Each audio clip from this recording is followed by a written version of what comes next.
other shows on the West End. But you have? Yes. Oh God, oh no! You've been in The Lion King, yes. and you've been in Avenue Q. Yeah, yeah. How does The Bodyguard compare to these shows? It's obviously completely different. Yes, it is. Yes, they're completely different. I mean, obviously, Lion King is a great spectacle.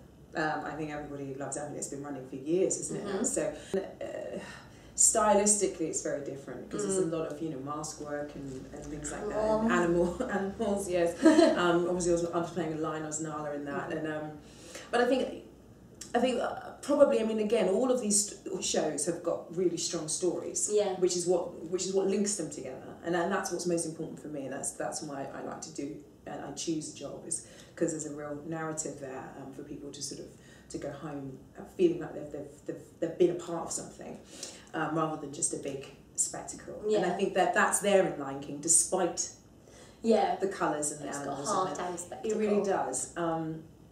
But Nala and Rachel Marron are similar in the sense that they're both very strong young women who have an agenda and somewhere that they're trying to be. Do you know what I mean? Yeah. Someone that they're trying, and I think that's a similarity. But Avenue Q, that's a whole different story. I mean, it's talking with your hand. So, yes, and it's a comedy, but all of them are just brilliant. I think it's so great to sort of do such a diverse range of things, it's a real challenge, and everything I do is always a challenge for me. So I'm not a dancer. I've never claimed to be a dancer. They've had me moving in this show.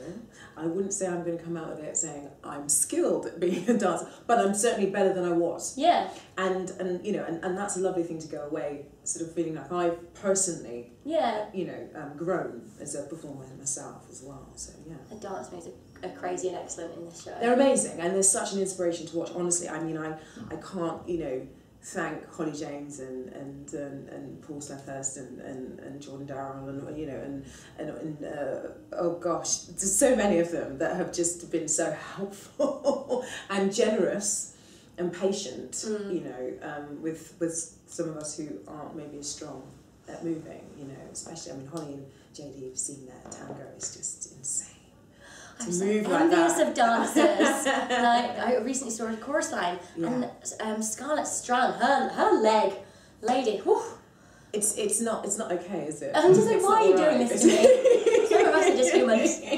So let's discuss your outfits in the show. Okay. Rachel Marron, wow, you have got some crazy outfits. Have you got a particular favourite? Oh gosh, oh god. I think probably. What do I like wearing? There's so many that are so good.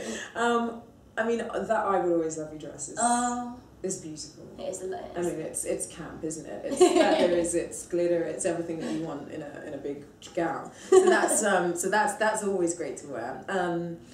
I think I quite secretly. I love the yellow dress. I don't like to own up to that because it's it's an 80s sort of throwbacky type thing.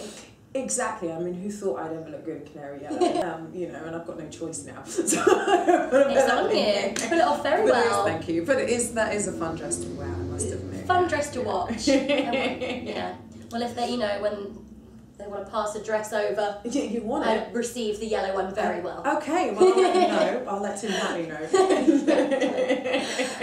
So one of the criticisms of the show is that Mark Letheran, who plays the stalker, is a very attractive stalker. He is, isn't he? He is. What do you think about this? I don't think that should be a criticism. I mean, why does a stalker have to be? Well, in the film, he's crazy. Yeah, well, you've got because you've got the film. Obviously, there's two sort of stalker plot lines, as it were, and he's just a fanatic, a crazy fanatic. The guy that you meet, I always say he looks like Doc from Back to the Future. Doesn't he? Yeah. His crazy white hair. I think what I like about what we've done with it is we've taken it, we've put it now, and we've made this more about a psychological thing rather than someone physically being that's strange and odd. I mean, that's obvious, isn't it? Yeah. And it's I mean, it's not a crime to be good looking, is it? I mean, I'm just thinking about Mark, I'm going, well, it's and I think but it's quite it's nice to see that he's strong. Yeah. I think that makes it more of a threat in a way as well. because he's strong. He's muscular. And you know that if this guy got hold of Rachel Marron, that he could really do some damage. He could do some damage. Maybe we'll leave that one there. So one of my final questions, obviously the show was planned before the really sad and untimely death of Whitney. Yeah. And people are looking to the show perhaps as a memorial of Whitney, and perhaps a legacy. Do you feel that the show can be that legacy for Whitney? I think yes, in the sense that these are her songs that we're using. It's her songbook, and of course she created this role, Rachel Marron, and Heather and I wouldn't be here doing it if that film hadn't been done and she hadn't been a part of that, you know. And I think yes, but I think it's a difficult one, because obviously what I think people have to remember is that this is a character, Rachel Marron, and as much as Whitney created her, anybody else that goes on to do it after me and Heather doing it and so forth, it's all about them creating their version of this superstar diva woman who is, well, wins X amount of Oscars and has X amount of Grammy Awards, but is still a woman that has a child, that falls in love, that is around, it falls out, well, not even out of love, but, you know, there's that unrequited love in there at some point, and confusion and fear and everything that a rounded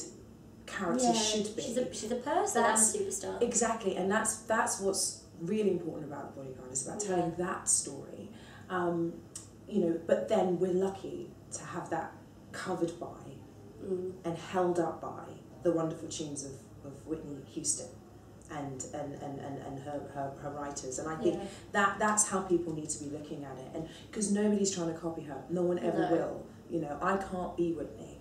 No one else can be Whitney. She did what she did, and she paved a way for people like myself and Heather and other young singers who've come to see the show, who've been really inspired by it, to go out and do their thing. And I think that's, if people take that attitude with the show, and they get, then she will live on in a sense, but she'll live on through us doing our thing for ourselves.